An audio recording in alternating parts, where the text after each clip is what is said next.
because we have different pathways to arousal.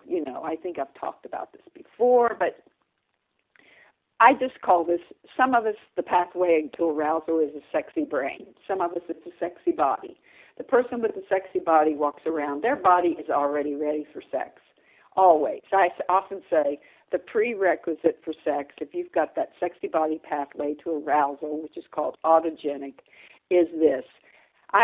If my heart is beating, you could probably talk me into sex. The prerequisite is my heart beating? And so, and that person is easily aroused, walks around with sexual desire. Even when they're stressed, they want sex. In fact, it's a great stress reliever. So the more exhausted they become, the more they want sex, or the more tense they become, the more they want sex. And this is a complete mystery to the sexy brain person, who the furthest thing from their mind when they're stressed or exhausted is to have sex, because they have to focus and concentrate and feel close and have everything cleared from their slate and be relaxed in order to be desirous. They may be horny, they may have a lot of sexual, even be aroused, but to have sexual desire, to really want to have sex, they have to feel emotionally close and also have their stress relieved.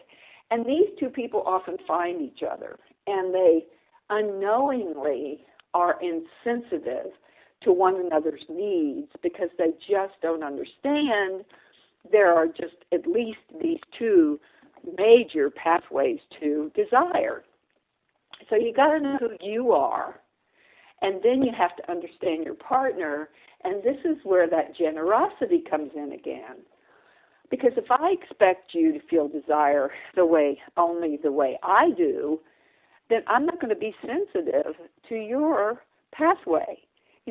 If I just walk around with this body that's sex ready, and I don't have to work at it, and I don't have to feel relaxed, and I don't have to feel close to you in order to have sex and to feel desire, then I don't understand that you finishing the dishes really does put you in the mood for sex.